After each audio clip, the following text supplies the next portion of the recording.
Get in here! Hello there, ladies and gentlemen. Thank you for joining me. Welcome back. And here we are for the first of this season's WTRL Zwift Racing League route reviews. So some of you may have wondered where I've been in the off season. I've been unlucky enough to have caught COVID, and with my weakened immune system due to MS, it's hit pretty hard. So I'm still recovering from that. Not really been on the bike in any meaningful way since. But back to business. Round one of this season takes us to Watopia, and this is the Road to Ruins course. So this is a points race with 30.2 kilometres in length, 276 metres of elevation. A couple of interesting things to note about this race, however. Firstly, there's no intermediate segments. This race is solely first across the line. Secondly, about 9 kilometres of the 30 here are raced on the gravel of the jungle in Watopia. So this brings up the topic of the bike swap. And I feel in this instance where there's no intermediate sprints or climbs in play, then the best bet is probably just to stick with your road bike throughout, as you'd need to change both entering and exiting the jungle. So at best that's 20 seconds, maybe 30 seconds combined, and I can't see most people making that up with a gravel bike. Add in that it's 2 efforts as well to get back up to speed after swapping, whereas that could have just been ridden at a nice comfortable pace. You might be burning a couple of matches there. I don't really see the benefit on this course. So this week we have 3 power-ups.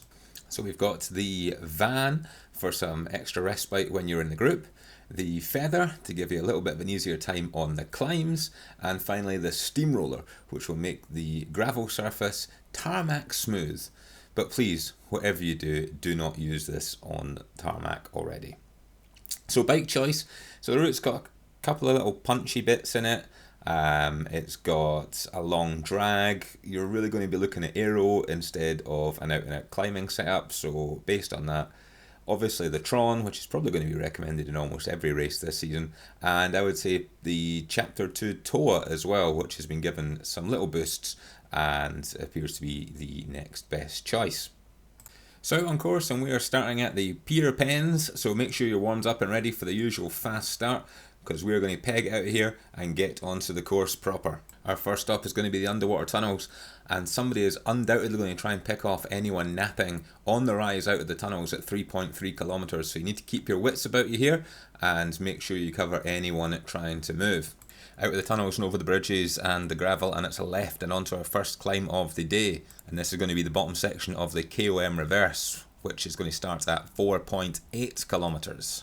So this is a 1.18 kilometre section, an average of 5.7%, with sections that reach 13%.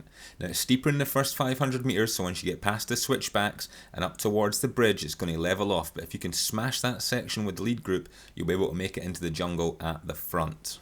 So you can see the steepest sections here, but when we get up and onto that bridge, it's just going to be about 3%. And then once we go over the bridge, we're going to hang a right, aim towards the jungle, and it's just going to be a gentle 2-3% all the way up there. And you can see in my video, this is where I get dropped, and you know it's very likely going to be where I get dropped if I was racing on Tuesday as well.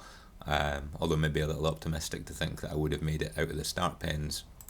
Anyway, once we get over these little lumps and bumps, where the road is finally going to start pointing downwards around about 7.3 kilometres, and we descend into the jungle. Now the switch from tarmac to gravel happens at 8.1 kilometres, but if your bike swap and hang fire to 8.7, where the road starts to go upwards. So we're going to take a right at the fork, and it's onto our lap of the jungle.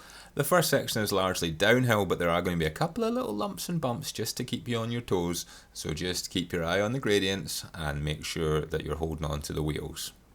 Now we're going to get to the caves at 11.8 kilometres for a little short flat section before we start the ascent out of the jungle, and you'll get to go through the arch, which is another chance for a power up as well. Now the jungle ascent itself is 2.66 kilometres, an average of 2.4%, with some pinches up to 5%, but by and large this is just going to be a long, slow grind on the gravel. 15.7k takes us into the rope bridge. I hope to God it's been reinforced, because of the weight of a peloton going over it, there could be a disaster. This is a short, it's around 300 metres in length, 150 metres down around 7%, and then the sharp kick 150 metres back up at around 7% as well. After that though, it's going to be more rolling terrain before we get back to the tarmac. And that's going to happen at 17.4 kilometres. And again, anyone on a gravel bike, just make the swap straight away, as you're going to be on an uphill anyway. And that gentle uphill around 3% is going to continue until about 18.5 kilometres, where things start to level out and go downhill. And then we're going to get to descend down the epic KOM reverse that we climbed earlier.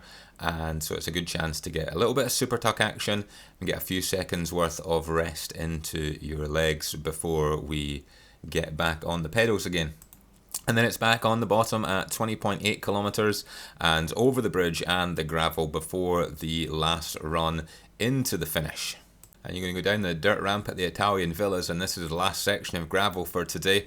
And then we're going to run along the sides of the volcano before dealing with the little volcano ramp at 26.4 kilometres. But that's not really anything to worry about. 200 metres, 5%, and then it's gentle ups and downs as we head back towards the beach.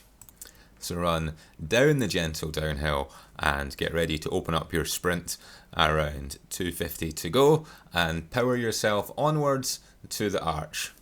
So with that over, let's take a look at where this race is going to split up. So the start kind of goes without saying. Just make sure you're warmed up and ready to go. This start is always hard, it's always fast, and it's always where the initial selection is made. So the next one I think is going to be the bottom section of the epic KOM reverse before we get to the jungle. So hit this 2 to 3 minutes hard and you'll make it into the lead group.